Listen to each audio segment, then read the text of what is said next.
अरे माझ्या कुटीत कोण येऊन बसला आहे माझ्या परवानगी शिवाय? अरे हा तर श्रमण गौतम आहे. तुझी हिम्मत कशी झाली माझ्या कुटीत येऊन बसायची? हे श्रमणा चालता हो.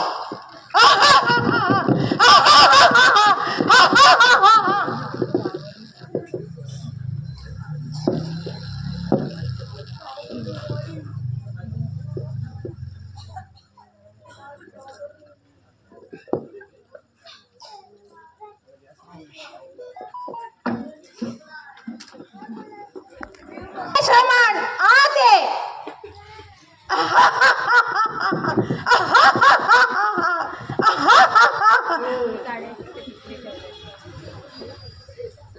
अरे हा तर माझी आज्ञा पाळत आहे. हे श्रमण बाहेर जा.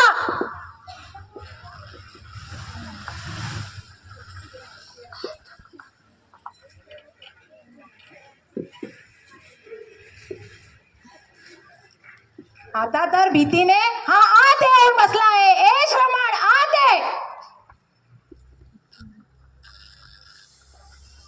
ए श्रमण बाहेर जा. हो ठीक आहे मित्रा.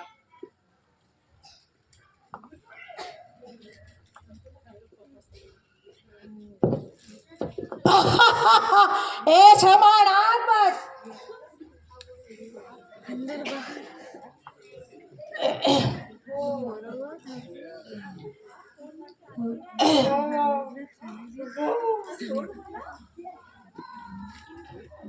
हे श्रमण आता सुद्धा तू मला घाबरला आहेस.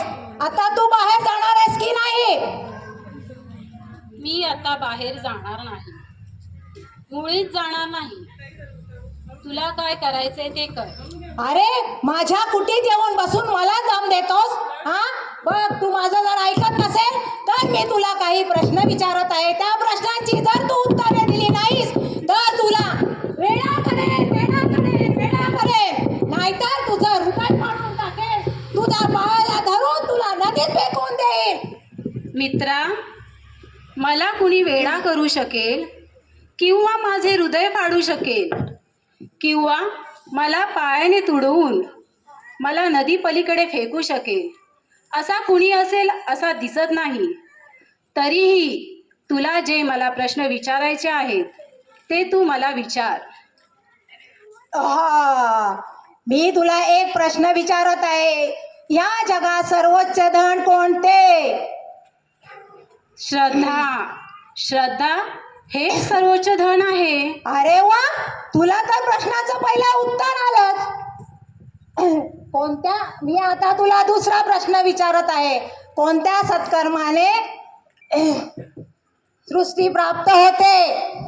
धर्माचे यथार्थ आचरण करून सृष्टी प्राप्त होते. अरे श्रमण तर प्रत्येक प्रश्नाची उत्तरे देत आहे. आता मी तुला तिसरा प्रश्न विचार. सर्वात अत्यंत स्वादिष्ट चव कोणती? मित्रा, सर्वात अत्यंत स्वादिष्ट चव ही सत्याची आहे. अरे वा, हा तर श्रमण नुसता प्रत्येक वेळेला माझ्या प्रश्नांची उत्तरं देत आहे. आता मी तुला आणखी एक प्रश्न विचारत आहे. कोणत्या गोष्टीचा श्रेष्ठ विचार केला आहे? प्रज्ञापूर्ण हा जीवन सर्वश्रेष्ठ आहे. कोणता श्रेष्ठ अभ्यास आहे? धम्माचा अभ्यास हा सर्वश्रेष्ठ आहे. अरे श्रमण तर प्रत्येक प्रश्नांची माझ्या उत्तरे देत आहे. आता तुला मी आणखी काही प्रश्न विचारत आहे. मानव भावसागरात कसा ओलांडू शकतो? मानव श्रद्धेच्या द्वारे भय ओलांडू शकतो.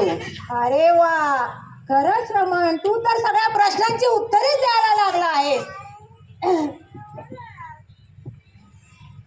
मानव दुःख कसे जिंकू शकतो? मानव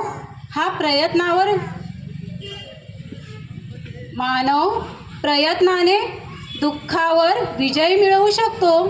अरे वा, खरं छान आहे तुझ्या प्रश्नांची उत्तरे. दुसरा आता आणखी एक प्रश्न मी तुला विचारते, मानवाला ज्ञान कसे प्राप्त होते? निर्वाणीच्या प्राप्तीसाठी अर्हत